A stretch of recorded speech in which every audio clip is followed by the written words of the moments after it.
Did you know that's one of my favorite parts of the whole service? I love that time with the children. Well, I'm just back from our annual 3-day First Call Theological Education Spring event. Say that real fast 3 times. It's a mouthful. We once called it a retreat, but everyone who has attended knows it is not a retreat. While we do withdraw and we do get away to a retreat center in Cedar Falls, there is little time for extra rest.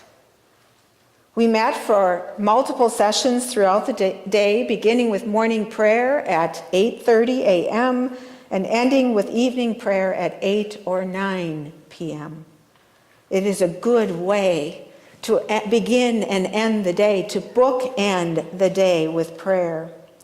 As a committee member, I have the great privilege and joy of working with new pastors in the first 3 years of their first call. This year, our topic was transitions. I served on the planning committee and I gave 2 presentations. I also led worship and preached for our closing Eucharist worship service on Tuesday morning. Transitions, what do you think about that topic? You think it's timely? I think it is, as we are in the midst of a transition together. And I want to say that again, we are in this together. We do not go through transition alone. When we think of transition, probably the first word that comes to mind is change. Change is an event. Change is situational. Transition is a process. Transition is psychological.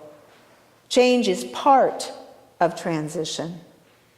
And transition takes more time than change does. The change is, we came, right? And now what? That's the transition. Times of change and transition can be full of joy, excitement, anticipation, and hope. And times of change and transition can also be wearing and stressful and challenging. Transition first involves letting go, and then figuring out what next, and then embracing the what next. I think that's what's happening in today's gospel reading too. Transition for the disciples. How long had the disciples remained locked up in fear after the big change? We all know what the big change was, right? Jesus, crucifixion, death, and burial. There was an ending, and they needed to let go of how things once were. They could not go back to the way things were. And yet, I wonder if that's what the disciples are trying to do. Go back to their former way of life. Life the way it was before Jesus, when they were fishermen who fished for fish and not people. Peter took charge. Did you notice? Peter took charge. And he said, I am going fishing. He didn't hold back. I'm going to do it.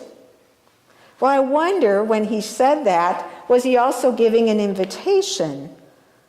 Was he asking, who's coming with me? Remaining locked up wasn't a long-term option or solution, and they all knew that. They needed to move forward, and someone needed to make the first step. But would they move forward by returning to the way things used to be? Fishing for fish. Well, apparently, the other disciples said, we're going too. And after a long night of fishing, they caught nothing. Not even one fish. They were returning empty-handed, disappointed, tired, and maybe even a bit frustrated. Just when they needed some encouragement, who showed up?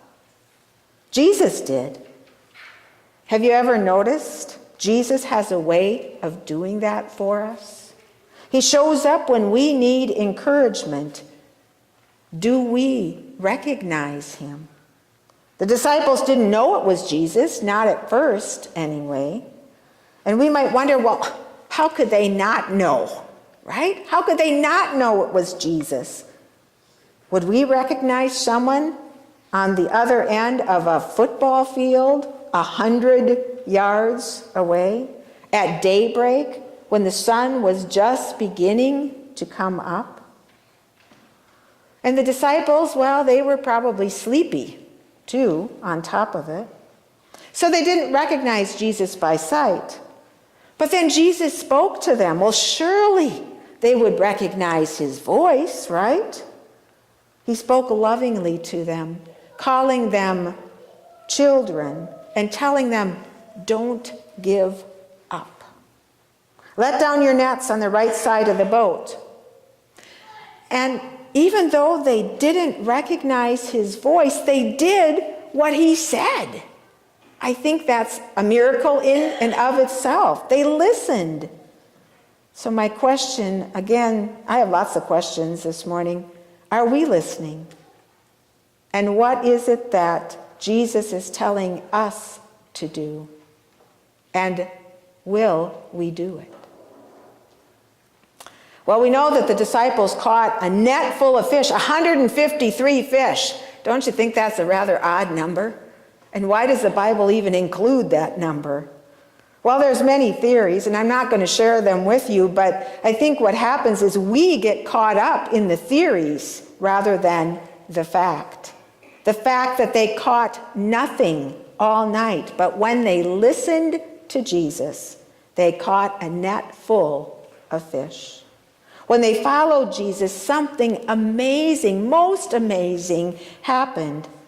And like Paul in today's first reading, the scales eventually fell from their eyes and they saw Jesus. And what joy and what excitement. Peter didn't wait for the boat to get to shore. No, he hopped right into the water. We might say he was all in.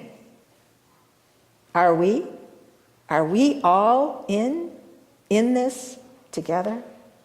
Are we committed to following Jesus, working together to further God's kingdom here on earth? I'm in. How about you? I'm in. Thank you. For the disciples, there was no returning to their former life and vocation of fishing for fish. Jesus called them 3 years earlier to fish for people, and their mission had not changed. Jesus' death on the cross did not change their mission. Instead, it made it more urgent than ever. The skills that the disciples used fishing for fish would be needed for them to fish for people. Jesus didn't call the disciples to leave their fishing experience and skills behind them. No, he called them to use them in a new way. Jesus called them to be faithful in mission, and Jesus called them to new things, trusting the outcome to Jesus. We too, as I've said, are in a time of transition. God has called us to work together in this time and this place to continue the mission of the first disciples. How do we do that today? It looks a whole lot different than it did back then because the world has changed so much. And yet, like the first disciples, Jesus calls us to feed and to tend his flock. And we know that Jesus loves us. And we love Jesus. And that's the foundation. As the risen Christ was with the first disciples to encourage them on their journey, so too the risen Christ is here among us and will be with us always to encourage us along our journey. Amen.